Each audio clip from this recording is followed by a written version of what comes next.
தமிழின் இனிமை.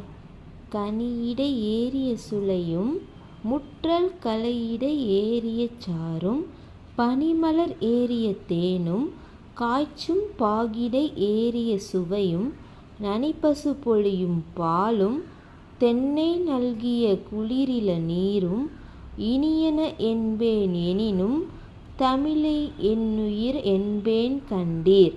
புரட்சிக் கவிஞர் பாரதிதாசன்.